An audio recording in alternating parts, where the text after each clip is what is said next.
கர்த்தருடைய இந்த உயிர்ப்பின் சத்தியங்கள் என்ற தலைப்பில் இன்றைக்கு 37வது வாரத்தை கர்த்தர் நமக்கு ஏற்படுத்தி கொடுத்திருக்கிறார். ஹல்லேலூயா.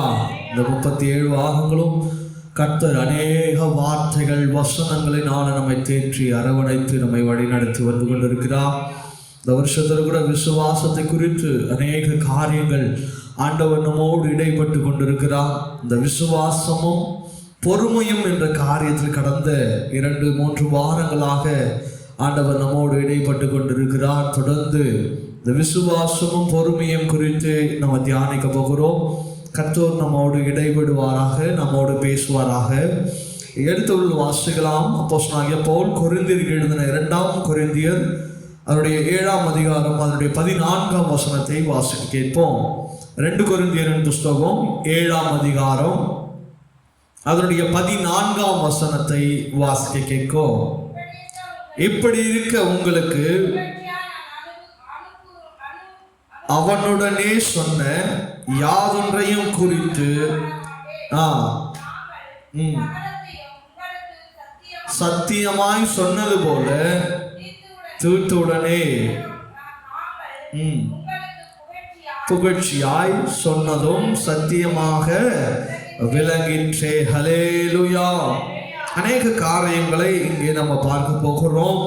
இந்த விசுவாசத்திற்குரிய காரியங்களிலும் பொறுமையிலும் அநேக காரியங்களை நாம் இந்த வசனத்தின் மூலமாக நாம் கற்றுக்கொள்ள போகிறோம். இந்த 15ஆம் வசனம் இப்படியாக சொல்லுகிறது, மேலும் நீங்கள் எல்லோரும் கட்டளைகளுக்கு அமைந்து பயத்தோடும் நடுக்கத்தோடும் தன்னை ஏற்றுக்கொண்டனை அவன் நினைக்கையில் அவனுடைய உள்ளம் உங்களை பற்றி அதிக அன்பாயிருக்கிறது. ஆகையால் எல்லா விதத்திலும் உங்களை குறித்து எனக்கு திட நம்பிக்கை உண்டாயிருக்கிறது என்று சந்தோஷப்படுகிறேன். ஹல்லேலூயா. இங்கே அப்போஸ்தலனாகிய பவுல் என்ன சொல்லுகிறார் என்று சொன்னால், உங்கள் நிமித்தமாக நாங்கள் இங்கே சொல்லுகிறதான எல்லா சகல சத்தியத்திற்கும் நீங்கள் கீழ்ப்படுகிறதுனாலே நாங்கள் சந்தோஷப்படுகிறோம். இந்த சத்திய வசனங்களுக்கு நீங்கள் என்ன பண்ணுங்க, கீழ்ப்படிந்து நடந்து கொள்ளுங்கள். அதை எப்படியெல்லாம் நம்ம நடந்து கொள்ளணும், அந்த சத்திய வசனங்களில் நாங்கள் எப்படி கடந்து வந்திருக்கிறோம், இது எங்களுடைய வாழ்க்கைக்கு எப்படி பிரயோஜனமாக இருந்தது, அதே போல உங்களுக்கும் இப்பேற்பட்ட சத்திய வசனங்கள் உங்களுக்கு பிரயோஜனமாக இருக்கும் என்பதை இங்கே பவுல் சொல்லுகிறார். இங்கே ஆரம்பிக்கும் போதே பாருங்க, இப்படி இருக்க அப்படின்னு சொல்லி ஆரம்பிக்கிறார். எப்படி இருக்க அப்படின்ற காரியங்களை இந்த 12ஆம் வசனம் 13ஆம் வசனம் நமக்கு காண்பிக்கிற காரியங்கள் என்னவென்று சொன்னால், ஆதலால் நான் உங்களுக்கு அப்படி எழுதியிருந்தோம் அநியாயம் செய்வதின் நிமித்தம் அல்ல, அநியாயம் செய்யப்பட்டவன் நிமித்தமும் அல்ல, தேவனுக்கு முன்பாக உங்களை குறித்து உங்களுக்கு உண்டாயிருக்கிற ஜாக்கிரதை உங்களுக்கு வெளிப்படும் பொருட்டே அப்படி எழுதினேன். இதன் நிமித்தம் நீங்கள் ஆறுதல் அடைந்ததினாலே நாங்களும் ஆறுதல் அடைந்தோம். விசேஷமாக தீத்துவனுடனே ஆவி என்ன பண்ணது, உங்கள் அனைவராலும் ஆறுதல் அடைந்ததினாலே அவனுக்கு உண்டான சந்தோஷத்தினால் அதிக சந்தோஷப்பட்டோம். ஹல்லேலூயா. இங்கே சொல்லப்படுகிறதான காரியங்கள் இங்க அநியாயம் செய்யப்படுகிறதுனால அல்ல, தேவனுக்கு முன்பாக உங்களை குறித்து வைக்கப்பட்டிருக்கிற காரியங்களிலே நீங்கள் ஜாக்கிரதை உள்ளவர்களாக வெளிப்படும் பொழுது நான் அதிக சந்தோஷப்படுகிறேன் என்று சொல்லுகிறார். ஹல்லேலூயா. ஆண்டவர் நிமித்தமாக, ஆண்டவர் உங்களுக்கு சொல்லப்பட்டிருக்கிறதான கற்பனையின் நிமித்தமாகவும் கட்டளைகளின் நிமித்தமாகவும் நீங்க எவ்வளவு ஜாக்கிரதை உள்ளவர்களாக நடந்து கொள்ள வேண்டியது அவசியமாக இருக்கிறது என்பதை இந்த வசனங்கள் நமக்கு நன்றாகவே தியானிக்கப்படுகிறது. ஹல்லேலூயா. சத்திய வசனங்களுக்கும் கற்பனைகளுக்கும் கட்டளைகளுக்கும் தேவன் நம்மை நடத்த வேண்டிய வழிகளிலே என்னென்ன காரியங்கள் இருக்கிறதோ அந்த காரியங்களிலே நாம் சரியாய் வழி நடத்த வேண்டும், சரியாய் நடக்க வேண்டும், சரியாக உபதேசங்களுக்கு கீழ்ப்படிந்து நடக்க வேண்டும் என்பதே இங்கே பவுலினுடைய காரியமா இருக்கிறது. அப்படி தீத்து செய்ததுபடினாலே நான் அதிக சந்தோஷப்படுகிறேன், அவன் இப்படி செய்தது நிமித்தமாக நான் சந்தோஷப்படுகிறேன் என்று சொல்லி இங்க பவுல் சொல்லுகிறார். அதே காரியத்தை தான் நாமளும் செய்ய வேண்டும் என்று சொல்லி ஆண்டவர் நம்மோடு இந்த நாள்ல இடைபடுகிறதான காரியங்கள் அதிகமாக இருக்கிறது. இந்த 11ஆம் வசனத்திலே நம்ம வாசிக்கப்படும் பொழுது பாருங்கள், நீங்கள் தேவனுக்கேற்ற துக்கம் அடைந்ததுண்டே, அது உங்களிடத்தில் எவ்வளவு ஜாக்கிரதையும் குற்றம் தீர எவ்வளவு நியாயம் சொல்லுதலையும் எவ்வளவு வெறுப்பையும் எவ்வளவு பயத்தையும் எவ்வளவு ஆவலையும் எவ்வளவு பக்தி வைராக்கியத்தையும் எவ்வளவு கண்டிப்பையும் உண்டாக்கிற்று. இந்த காரியத்திலே நீங்கள் எல்லா விதத்திலும் உங்களை என்ன பண்ணுமா, சுத்தவான்களாக்க வேண்டும் என்று விளங்க பண்ணினார்கள். ஹல்லேலூயா. நம்முடைய வாழ்க்கையில ஆண்டவர் சொல்லப்படுகிறதான, நம்முடைய வாழ்க்கையில செய்யப்படுகிறதான எல்லா காரியத்திலும் ஆண்டவர் என்ன காண்பிக்கிறார், என்ன சொல்ல நம்முடைய வாழ்க்கையில விரும்புகிறார் என்று சொன்னால், நாம எல்லாரும் எப்படி இருக்கணும்னு சொன்னா, இந்த வசனம் சொல்லும்படியாக நாம எல்லாரும் எப்படியா மாறணுமா, சுத்தவான்களாக வேண்டும் என்று சொல்லி. ஹல்லேலூயா. ஆண்டவர் ஆசைப்படுகிறது தான், என் பிள்ளை எப்படி இருக்கணும், சுத்தவான்களா இருக்கணும். என் பிள்ளைகள் யாரும் எப்படி இருக்கக்கூடாது, அசுத்தமான காரியங்கள் இருக்கக்கூடாது. என் பிள்ளை என்ன பண்ணணும், வளரணும். என் பிள்ளை என்ன பண்ணணும், மேலோங்கி வரணும். என் பிள்ளை என்ன பண்ணணும், ஒரே இடத்துல இருக்கக்கூடாது. எதையும் எவனையும் என்ன பண்ணிருக்கூடாது, என் பிள்ளை சார்ந்து இருக்கக்கூடாதுன்னு சொல்லி அநேக காரியங்களை ஆண்டவர் நமக்கு செய்ய விரும்புகிறவராக இருக்கிறார். ஹல்லேலூயா. ஒரு சில காரியங்களை ஆண்டவர் நம்மிடத்திலிருந்து ஒருத்தரை எடுக்கும் பொழுது நமக்கு கஷ்டமா இருக்கும். ஆனால் ஆண்டவர் நம்மை கொண்டுதான் அந்த காரியத்தை செய்யணும்னு நினைக்கிறார். ஹல்லேலூயா. ஆனா நம்ம என்ன பண்றோம், இல்ல ஆண்டவரே என்னால முடியாதப்பா, என்னால முடியாதப்பா. அப்படிதான் இன்னைக்கு நம்ம நிறைய பேர் சொல்லி கொண்டு இருக்கிறோம். இன்னைக்கு நிறைய பேர் நம்முடைய விசுவாசத்துல நம்முடைய பொறுமையை இழப்பதற்கு காரணம், ஆண்டவரே நான் இத்தனை வருஷம் காத்தது போதும், இவ்வளவு நாள் நான் வந்தது போதும், இவ்வளவு நாள் இதை தொடர்ச்சியா நான் ஜெபித்தது போதும், இனி இந்த காரியம் எனக்கு வேண்டாம். இன்னைக்கு நிறைய பேர் சொல்லுகிற காரியம் அதுதான். ஆண்டவர் கொடுக்கிற சமயத்துல, ஆண்டவர் சமூகத்துல எதுக்காக ஜெபித்தோமோ அதை என்ன பண்ணிடுறோம், வேண்டான்னு உதறி தள்ளிடணும் இல்லையா. மோசே கூட ஆண்டவர் சொல்றார், மோசே உன்னை கொண்டு இந்த ஜனங்களை நான் என்ன பண்ண போறேன், வழி நடத்த போறேன். ஆண்டவரே என்னையா, என்னை கொண்டா, இல்லை என்னால முடியாது, எனக்கு உறுதுணையா என்ன பண்ணுங்க, என் தம்பி என்ன பண்ணுங்க, என் ஆரோனை எனக்கு என்ன பண்ணுங்க, எனக்கு கொடுங்க. ஆண்டவர் சொன்னார், இல்லப்பா நான் உன்னை கொண்டுதான் செய்ய போறேன். ஆண்டவர் மோசையை கொண்டுதான் செய்யணும்னு திட்டம் வைத்திருக்கிறார். இல்ல ஆண்டவரே என்னால முடியாது, ஏன்னா எனக்குள்ள அவனுக்குள்ள இருக்கிற குறைய அவன் பார்க்கறான். ஆண்டவரே எனக்கு திக்குவாய் மந்தனா, நான் எப்படி போய் இவ்வளவு ஜனங்களுக்கிட்ட நான் போய் சொன்னா என்ன, எனக்கு என்ன பண்ணுவான், என்னை கேலி பண்ணி என்ன பண்ணுவான், சிரிப்பான். ஆண்டவர் சொல்ல, அவன் வாயோடு இருந்து நான் பேசுவோம்ப்பா அப்படின்ற. இல்ல இல்ல ஆண்டவரே எனக்கு யார் வேணும், சகோதரன் வேணும்.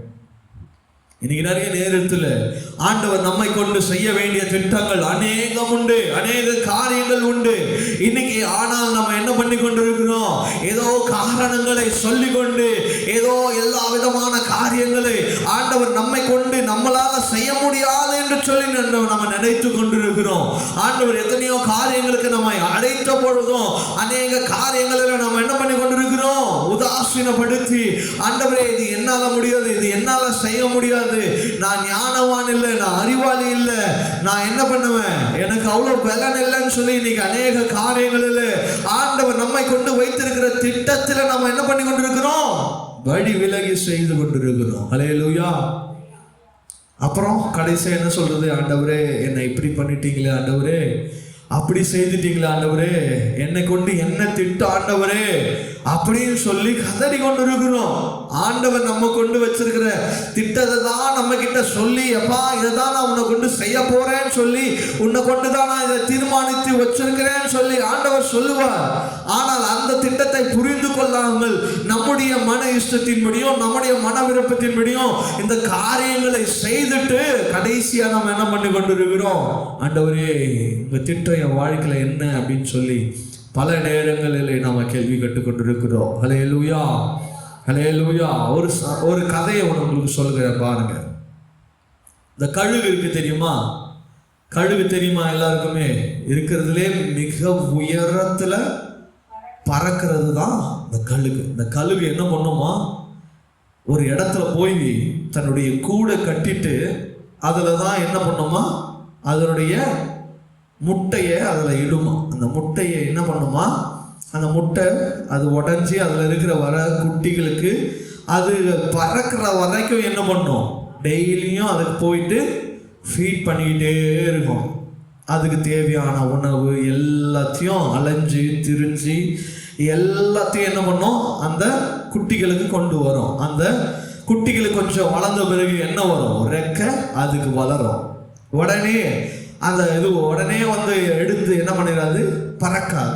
அது கொஞ்சம் கொஞ்சமாக ஒன்று ஒன்றா என்ன பண்ணும், அது ட்ரை பண்ணோம் பறக்கிறதுக்கு. ஒன்று பறந்து அப்படியே கீழே விழுந்துடும். அதை மறுபடியும் கொண்டு வந்து என்ன பண்ணோம், அதனுடைய கூட்டில் வைக்கும். ஒரு அளவுக்கு பிறகு ஒன்றா என்ன பண்ணிடும், அந்த கூட்டிலேருந்து பறந்து போயிடும். ஏன்னா அதுக்கு பறக்க தெரிஞ்சிச்சு, அதுக்கப்புறம் பறந்து போயிடும். ஒரு சிலது என்ன பண்ணும், தன்னுடைய தாயினுடைய அரவணைப்பிலே இருக்கணும்னு சொல்லி ஒரு சிலது என்ன பண்ணாது, தன் தாயை விட்டு போகாது. ஏன்னா நமக்கு என்ன வருது, இங்கிருந்து எல்லாமே கிடைக்குது அப்படின்ற ஒரு காரியங்களில் இருக்கும். அப்போ அந்த தாய் கழுகானது என்ன பண்ணுமா, அந்த கூட்டை கலைக்குமா. என்ன பண்ணுமா, தான் கட்டின கூட்டை அதுவே என்ன பண்ணும், உடைக்கும்.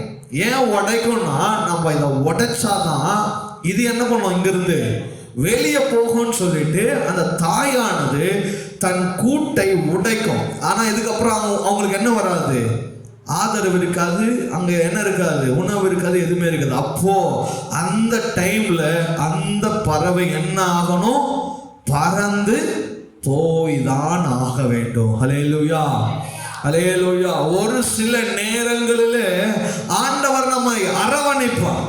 ஒரு சில நேரங்களில் நாம பறக்க வேண்டிய சூழ்நிலை வரும் பொழுது ஆண்டவர் நம்மிடத்திலிருந்து எடுக்க வேண்டிய ஒரு சில காரியங்களை எடுப்பார். அப்பதான் உன்னுடைய காரியங்கள் விளங்க பண்ண முடியும்.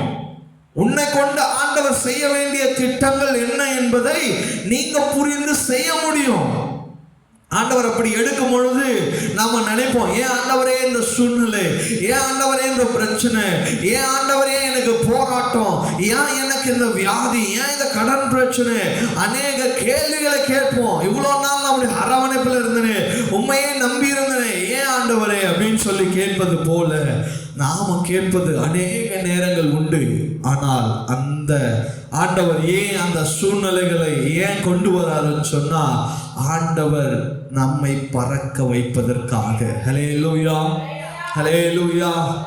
நம்மளுடைய காரியங்களில் நாம என்ன பண்ணணும், ஒரு சில காரியங்களை எடுக்க வேண்டியதை எடுப்பார், பிடுங்க வேண்டியதை பிடுங்குவார். என்ன பண்ணுவாரு, அப்பதான் உனக்கு ஒரு சில காரியங்களிலே நீ கற்றுக்கொள்ள முடியும் என்று சொல்லி. ஹல்லேலூயா. அப்போ இன்னைக்கு நீங்க ஆண்டவர் நன்றாக ஒன்று புரிந்து கொள்ள வேண்டிய அவசியம். இன்னைக்கு இந்த விசுவாசத்துல இந்த பொறுமையை குறித்து நம்ம கேட்டுக்கொண்டிருக்கிற காரியங்கள், நாம விசுவாசத்தோடு கூடிய அந்த பொறுமையின் காரியங்களோடு நம்ம காத்திருக்கும் பொழுது, அப்போ ஆண்டவர் நம்ம மூலமா செய்ய போகிற திட்டத்தை நாம புரிந்து கொள்ள முடியும். ஹல்லேலூயா. அந்த தாயுடைய திட்டத்தை புரிஞ்சு கொண்ட பறவை பறந்துடும் இல்லையா? எது புரிஞ்சுக்கலையோ அதுக்கு தான் கடைசியில் என்ன பண்ணும், பிடுங்கப்படும். இன்னைக்கு நம்முடைய வாழ்க்கையில் ஆண்டவர் திட்டத்தை என்னன்னு சொல்லி நீங்க தெரிஞ்சுக்கிட்டீங்க அப்படின்னு சொன்னா, ஆண்டவர் அவருடைய திட்டத்தை நம்முடைய வாழ்க்கையில செயல்படுத்திருப்பார். ஹல்லேலூயா. அப்ப நம்முடைய திட்டத்தை ஆண்டவர் நம்முடைய வாழ்க்கையில வச்சிருக்கிற திட்டத்தை என்னன்னு சொல்லி இன்னும் அறியாமல் இருப்போமா என்று சொன்னால், ஆண்டவர் ஆண்டவர் அதை தெரிந்து கொள்ள, புரிந்து கொள்ள ஒரு சில ப்ராசஸை நம்முடைய வாழ்க்கையில செய்வார். ஒரு சில காரியங்களை நம்முடைய வாழ்க்கையில செய்வார்.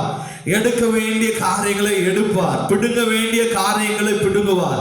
எதை எடுத்தா நீ இந்த காரியத்தை செய்வியோ அந்த காரியத்தை ஆண்டவர் நம்முடைய வாழ்க்கையில செய்வார். அது நமக்கு கடினமா தான் இருக்கும். ஏன் ஆண்டவருக்கே அது கடுமையா தான் இருக்கும். அதுக்கு ஆண்டவர் அதுல வருத்தப்படுவார். ஆனால் அதன் மூலமாய் என் பிள்ளைக்கு ஒரு நன்மை வருமானால், என் பிள்ளைக்கு ஒரு நன்மை உண்டாகுமானால், என் பிள்ளை இதனால ஒரு நன்மையை பெற்றுக்கொள்வான் என்பதனால ஆண்டவர் அந்த காரியத்தை நம்முடைய வாழ்க்கையில அனுமதிக்கிறார் என்பதை இந்த நாள்ல நம்ம தெரிந்து கொள்ள வேண்டியது அவசியமா இருக்கிறது. அல்லேலூயா, அல்லேலூயா.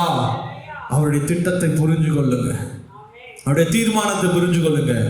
உடனேலாம் ஒன்றும் நம்ம புரிஞ்சுக்க முடியாது. அதுதான் நாம் விசுவாசித்து அந்த காரியங்களிலே பொறுமையோடு இருக்கும் பொழுது அந்த காரியங்களையும் அந்த திட்டங்களையும் நாம் தெரிந்து கொள்ள முடியும். ஹல்லேலூயா, ஹல்லேலூயா. இது நாள் வரைக்கும் ஒருவேளை நம்ம ஆண்டவர் சமூகத்தில் ஆண்டவரை குறை சொல்லிக்கிட்டு இருக்கலாம். ஏன் ஆண்டவரே, எதுக்கு எடுத்தாலும் கேள்வி கேட்டு கொண்டிருக்கலாம், ஏன் ஆண்டவரேன்னு சொல்லி. ஆனால் அவருடைய திட்டத்தை அறிந்த ஒரு பிள்ளையும் இப்பேற்பட்ட காரியங்களையோ செயலையோ செய்யவே செய்யாது. ஏன்னா அவங்களுக்கு என்ன தெரியும்? தேவ திட்டம் தெரியும். அவர் என்னை கைவிட மாட்டார்னு தெரியும். அவர் என்னை நிந்திக்க மாட்டாருன்னு தெரியும். ஆண்டவர் ஒரு சில காரியங்களை என் வாழ்க்கையில அனுமதிக்கிறாருன்னு சொன்னா ஆண்டவர் ஏதோ ஒரு காரியத்தை என் வாழ்க்கையில செய்ய போறாரு என்ற ஒரு நம்பிக்கை, விசுவாசம் அங்க என்ன பண்ணோம்? தோன்றும். ஏன்னா அவருடைய திட்டத்தை தெரிந்தவங்களுக்கு தான் அந்த காரியம். தெரியாதவன் இன்னைக்கு கேள்வி கேட்டுக்கொண்டு தான் இருக்கிறோம். எத்தனை பேர் நீங்க கேள்வி கேட்டுக்கொண்டு இருக்கிறீங்களோ? இந்த நாள்ல நீங்க ஆராய்ந்து பாருங்க. நம்ம ஆராய வேண்டிய காரியங்கள் என்ன தெரியுமா? இன்னைக்கு கேள்வி கேட்டுக்கொண்டு இருக்கிறோம்னு சொன்னா நிச்சயமாகவே இன்னும் தேவ திட்டத்தை நம்முடைய வாழ்க்கையில அறியாமல் இருக்கிறோம். ஆனால் தேவன் ஒரு சில காரியங்கள் நம்முடைய வாழ்க்கையில அனுமதிக்கிறத நாம ஒத்துக்கொண்டு அதுல நாம பயணிக்கிறோம் என்று சொன்னால் நாம தேவ திட்டத்தை அறிந்து விட்டோம் என்பதை நாம புரிந்து கொள்ள வேண்டியது அவசியமா இருக்கிறது. ஹல்லேலூயா, ஹல்லேலூயா. தேவ திட்டத்தை அறிந்த யோபு ஒன்னும் பேசல இல்லையா? தேவன் என்னை கொண்டு ஏதோ செய்ய போறார், என் கையில் இருக்கிறதெல்லாம் பிடுங்குறார், ஆனா ஏதோ ஒன்று செய்ய போறார். என்கிட்ட இருக்கிறதெல்லாம் எடுக்கிறாருன்னு சொன்னா ஏதோ ஒரு திட்டத்தை ஆண்டவர் வச்சிருக்கிறார். அந்த திட்டத்தை அறிந்ததுனாலதான் அவனை மௌனமா இருந்தான். அவன் ஆண்டவர் விட்டு தூரம் போகல, ஆண்டவரை மறுதலிக்கல, ஆண்டவரை அசட்டை பண்ணல. இதையெல்லாம் செய்யும் பொழுதுதான் அவனை கொண்டு ஆண்டவர் செய்ய வேண்டிய திட்டத்தை 2 மடங்காய் கொடுத்தார். ஹல்லேலூயா, ஹல்லேலூயா. ஆனால் யோனா என்ன பண்ணான்? அவருடைய திட்டத்தை அறியாததுனால ஓடி போனான். அதுக்கப்புறம் தான் ஆண்டவர் என்னை கொண்டு ஏதோ செய்ய போறாருன்னு சொல்லி அவன் புரிந்து கொண்டு திரும்பி வந்தான். ஹல்லேலூயா. இதை கேட்டுக்கொண்டிருக்கிற தேவ ஜனங்களே, இன்னைக்கு நம்முடைய ஆண்டோட வாழ்க்கையில நாம் விசுவாசத்தோடு கூடிய பொறுமையான ஓட்டத்தை நம்முடைய வாழ்க்கையில செயல்படுத்த வேண்டியது மிகவும் அவசியமாக இருக்கிறது. ஏனென்று சொன்னால் இந்த உலகம் இன்னைக்கு சொல்ல யாரை கேட்டாலும் இந்த ஒரு ஃபாஸ்ட் ஃபுட் உலகம், எல்லாமே ஃபாஸ்டா தான் கிடைக்கும். எல்லாம் ஃபாஸ்டா கிடைச்சுன்னா எல்லாம் ஃபாஸ்டா போய் முடிஞ்சிடும். ஆனால் ஒரு சில காரியங்களிலே நாம் பொறுமையோடு காத்திருப்பது அவசியம். பொறுமையான காரியங்களில் பயணிப்பது அவசியம். அப்படி செய்யும் பொழுதுதான் கர்த்தருடைய வாழ்க்கையில செய்ய வேண்டிய காரியங்கள், செய்ய வேண்டிய விஷயங்களை ஆண்டவர் நமக்கு போதிக்க வேண்டிய காரியங்களை போதிப்பார், நடத்த வேண்டிய வழிகளிலே நடத்துவார். அவர் நம் மூலமாய் செய்ய வேண்டிய திட்டங்களை நம்முடைய வாழ்க்கையில செயல்படுத்துகிறவராக இருக்கிறார். இதுதான் 1 தெசலோனிக்கேயர் புத்தகம் அதனுடைய 2ஆம் அதிகாரம் 19ஆம் வசனம் இப்படியாய் சொல்லுகிறது. 1 தெசலோனிக்கேயர் புத்தகம் 2ஆம் அதிகாரம் அதனுடைய 19ஆம் வசனம் சொல்லுகிறது, எங்களுக்கு நம்பிக்கையும் சந்தோஷமும் மகிழ்ச்சியும் கிரீடமுமாய் இருப்பவர்கள் யார்? நம்முடைய கர்த்தராகிய இயேசு கிறிஸ்து வரும் பொழுது அவருடைய சன்னிதானத்தில் நீங்கள் எல்லாம் அப்படி இருப்பீர்கள். நீங்கள் எங்களுக்கு மகிமையும் சந்தோஷமாயிருப்பீர்கள். ஹல்லேலூயா. நம்முடைய வாழ்க்கையில எது நம்பிக்கை, எது சந்தோஷம் சொன்னா அவர் வருகை வரும் பொழுது அவரோடு நாம நிற்பதுதான் நமக்கு சந்தோஷம். ஹல்லேலூயா. இப்ப கூட ஒரு பாடல் பாடினோம் இல்லையா, குதூகலம் கொண்டாட்டமே என் கர்த்தருடைய சன்னிதானத்தில், அவர் சமூகத்துல தான் நமக்கு சந்தோஷமும் மகிழ்ச்சியுமே தவிர இந்த உலகம் கொடுக்க கூடாதது ஆண்டவரால் மட்டும்தான் கொடுக்க முடியும். ஆண்டவரால கொடுக்கக்கூடியதை இந்த உலகத்தால ஒருவனாலும் நமக்கு கொடுக்கவே முடியாது. ஹல்லேலூயா, ஹல்லேலூயா. உலக சந்தோஷத்துக்கோ, உலக ஆசைக்கோ, பண ஆசைக்கோ, பொருள் ஆசைக்கோ நாம அடிபணிஞ்சிட்டோம்னா, அடிமையாயிட்டோம்னு சொன்னா அது நம்மை தேவனிடத்திலிருந்து என்ன பண்ணிரும்? பிரிச்சிரும். தேவனோடு கிட்ட சேர விடாது, ஆண்டவரை தேட விடாது, தேவனை உறுதியா பிடிக்க விடாது, கர்த்தரை தேடணும் என்ற எண்ணத்தை நமக்குள்ள என்ன பண்ணாது? கொடுக்காது. அதுதான் இந்த உலக ஆசை. ஏன் ஆண்டவர் நம்மை பார்த்து சொல்லுகிறார், இந்த உலகத்தோட ஒத்திருக்காதீங்கப்பா. ஏன் சொல்றாருன்னு சொன்னா, ஆண்டவர் நீங்க உலகத்தோட போயிட்டீங்கன்னா நீங்க எனக்குரியவர்கள் அல்ல, இல்லையா? ஆண்டவருக்குரியவர்களா நீங்க மாறணும்னு சொன்னா இந்த உலகத்தோடு நமக்கு எந்த காரியமும் அல்ல. இந்த உலகம் தான் எனக்கு வேணும்னு சொன்னா, ஆனால் நாம ஆண்டவரிடத்துல போக முடியாது. ஒண்ணு ஆண்டவர், இல்லைன்னா இந்த உலகம். ரெண்டுத்திலையும் நம்ம வாழ முடியாது, இல்லையா? ஏதாவது ஒண்ணு நம்ம ஆண்டவர் மாத்திரம் நோக்கி பார்ப்போம், அவருக்காக பொறுமையோடு காத்திருப்போம். அவருடைய வருகையில் நமக்கு வைக்கப்பட்டிருக்கிறதான அந்த மகிழ்ச்சியின் கிரீடம். என்னது? மகிழ்ச்சியின் கிரீடம். உங்களுக்கு சொல்லியிருந்தேன் இல்லையா, ஒரு நாள் உங்களுக்கு இந்த கிரீடத்தை குறித்து நான் போதிக்கிறேன் என்று சொல்லி. சீக்கிரத்துல கர்த்தர் நம்மோடு அதை இடைப்படுவாராக. ஹல்லேலூயா. அப்போ இதுல இந்த மகிழ்ச்சி என்ற கிரீடத்தை நாம பெற்றுக்கொள்ளணும். இன்னைக்கு நம்ம நினைச்சு கொண்டு இருக்கிறோம் மகிழ்ச்சினா என்ன? நல்ல ஒரு 3 பெட்ரூம் ஃப்ளாட்டை வச்சுக்கிட்டு, நல்ல ஒரு லக்ஸூரியான காரை வச்சுக்கிட்டு, இல்லையா, நல்ல சந்தோஷமா வாழ்ந்துக்கிட்டு, வீக்கெண்டுனா வண்டி எடுத்துட்டு நல்லா ஊரெல்லாம் சுத்துறது, நல்ல சாப்பாடு சாப்பிட்றது, எல்லாம் இதுதான் மகிழ்ச்சின்னு சொல்லி நம்ம நினைச்சு கொண்டிருக்கோம். ஏன்னா உலகத்துல பாதி பேர் அதுதான் மகிழ்ச்சின்னு நினைச்சிட்டு இருக்கிறான். ஆனா அது உண்மையான மகிழ்ச்சி அல்ல. நமக்கு உண்மையான மகிழ்ச்சி என்ன தெரியுமா? ஆண்டவருடைய வருகையில அவரோடு சமூகத்தில் அவரோடு நாம என்ன பண்றது? அவரோடு போகும் பொழுதுதான் அதுதான் நமக்கு ஒரு நித்திய மகிழ்ச்சி, இல்லையா? பணம் இருந்தா நம்ம கிட்ட ஒரு 4 பேர் இருப்பான். இல்லை அப்படின்னு சொன்னா அவ்வளவுதான். உங்ககிட்ட வேலை இருக்குதா, அந்த வேலை கூட நிரந்தரம் கிடையாது. என்னைக்கு நம்ம கையில இருந்து பிடுங்குவான்னு தெரியாது, இல்லையா? இந்த உலகத்தில் நிறைய சந்தோஷங்களை இன்னைக்கு அனுபவிச்சு கொண்டிருக்கிறவங்களுக்கெல்லாம் அந்த மகிழ்ச்சி என்பது ரொம்ப நாள் கிடையாது. ஆண்டவர் வருகை வந்துட்டா அவ்வளோதான். அவங்களெல்லாம் எப்படி இருப்பாங்க? கைவிடப்பட்டவர்களாக இருப்பாங்க. ஆனால் இன்னைக்கு துக்கங்களையும் கஷ்டங்களையும் போராட்டங்களையும் சுமந்து கொண்டு இருக்கிற ஆண்டவர் சமூகத்தில் விசுவாசித்து போராடி பொறுமையோடு ஓடிக்கொண்டிருக்கிற நமக்கு தான் ஆண்டவர் வச்சிருக்கிற அந்த நித்திய மகிழ்ச்சி உண்டு. ஹல்லேலூயா. இப்போ கொஞ்ச காலம் கஷ்டப்படுறீங்களா? அதை பற்றி கவலைப்படாதீங்க. நம்ம நித்தியமாய் சந்தோஷமா இருக்க போகிறோம். அதுதான் நமக்கு மேன்மை. இன்னைக்கு உலகம் சொல்லுகிற காரியம், இந்த நம்ம வாழ போறது ஒரு வாழ்க்கை, சந்தோஷமா இருந்துட்டு போயிடலாம் அப்படி நாம சொல்லுகிறத கேட்டுட்டோம் அப்படின்னு சொன்னா நித்திய சந்தோஷத்தை நாம இழந்துருவோம், இல்லையா? அந்த நித்திய சந்தோஷத்தை, அந்த நித்திய மகிழ்ச்சின்ற கிரீடத்தை நாம இழந்து விடுகிறதுல மிகவும் ஜாக்கிரதை உள்ளவர்களா இருக்கணும். அதுதான் சொல்றாரு, நீங்க ஜாக்கிரதை உள்ளவர்களா இருக்கணும். நீங்க என்ன பண்ணணும்? உறுதியா இருக்கணும், நம்பிக்கையா இருக்கணும், விசுவாசமா இருக்கணும். அதுதான் பவுல் மறுபடியும் சொல்றார், நீங்கள் ஜாக்கிரதை உள்ளவர்களா இருக்கும்படி இந்த காரியங்களை நான் உங்களுக்கு சொல்லுகிறேன். நீங்கள் மகிழ்ச்சியா இருக்கும்படியாக இந்த காரியங்களை நான் சொல்லுகிறேன். பவுல் இந்த காரியங்களெல்லாம் எழுதும் பொழுது சந்தோஷமா இருந்து எழுதினாரா? ஜெயிலில் இருந்து எழுதியிருக்கிறாரு. அவர் துரத்தும் போது எழுதியிருக்கிறார், கொலை செய்ய தேடும் பொழுது எழுதியிருக்கிறார். அவர் பாடுகளின் மத்தியில நம்ம எப்படி மகிழ்ச்சியா இருக்க வேண்டும் என்பதை அவர் வாழ்ந்து நம்முடைய வாழ்க்கையில காண்பித்து போயிருக்கிறார். ஹல்லேலூயா. இன்னைக்கு நம்ம கிறிஸ்துவுல இருக்கிறோம், இயேசுவை நம்பி இருக்கிறோம், விசுவாசித்து இருக்கிறோம், அவரை தேடி வந்திருக்கிறோம், இல்லையா? நமக்கு பாடுகள் உண்டு, துக்கங்கள் உண்டு, பிரச்சனைகள் உண்டு, எல்லாம் உண்டு. ஆனால் ஆண்டவர் சொல்ற, திடன் கொள்ளுங்கள், இல்லையா? இந்த உலகத்தை நான் ஜெயிச்சிருக்கிறேன். இந்த உலகத்துல நீங்க கஷ்டப்படலாம், ஆனா இந்த உலகத்தை நான் ஜெயித்திருக்கிறேன். அதனால நீங்க கவலைப்படாதீங்க. இந்த உலகத்தை ஜெயித்து உங்களை நான் கொண்டு போக வேண்டிய இடத்துக்கு நான் என்ன பண்ணுவேன்?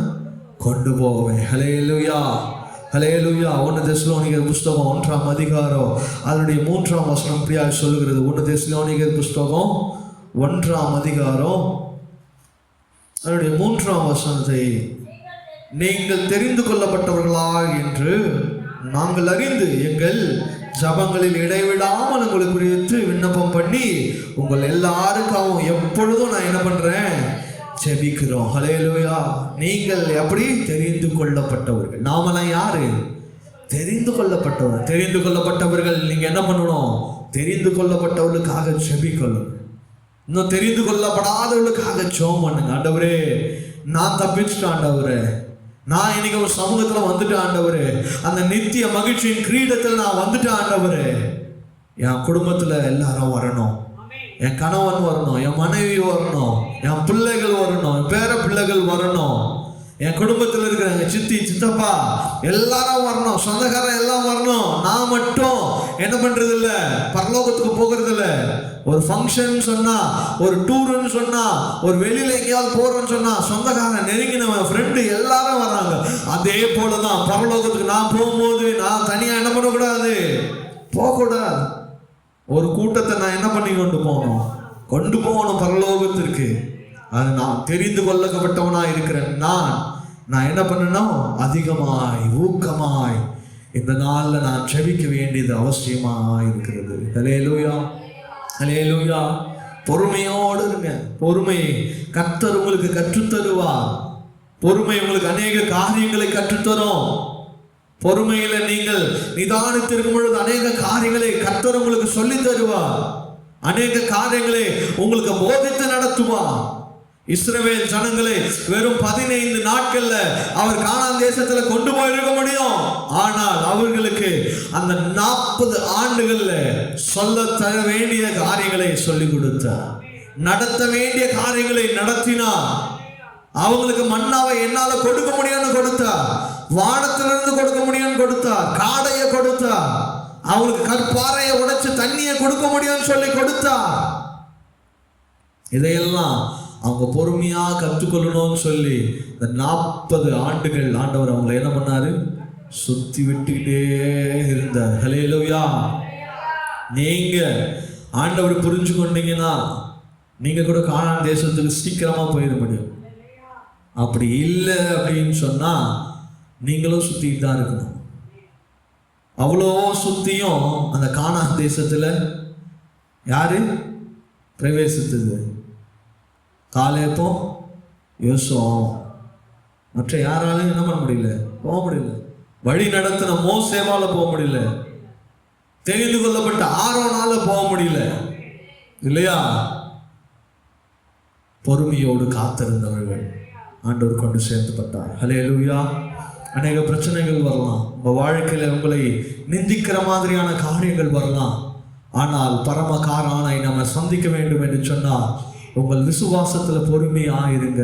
கர்த்தர் உங்களை நடத்த வேண்டிய காரியங்களில் சொல்லிக் கொடுப்பார். அதை புரிந்து கொள்ளுங்க.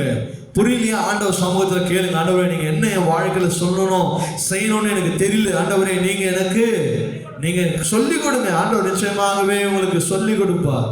நீங்க நடக்க வேண்டிய வழிகளை உங்களுக்கு சொல்லுவார், உங்களுக்கு காண்பிப்பார், உங்களுக்கு போதிக்க வேண்டிய காரியங்களை அவர் போதிப்பார். அதுக்குதான் ஆண்டவர் இருக்கிறார். உங்களை வெறுமையா விடுகிறதற்கு அல்ல, உங்களை அவர் அண்டையில் சேர்ப்பதற்காக. அந்த பொறுமையான ஓட்டத்தை நாம் ஓடுவோம். கர்த்தர் நமக்காக வைத்திருக்கிற காரியங்களிலே நாம் ஜெயம் எடுப்போம். கண்களை மூடுவோம். கர்த்தர் தாம் இந்த வார்த்தைகளை ஆசீர்வதிப்பாராக.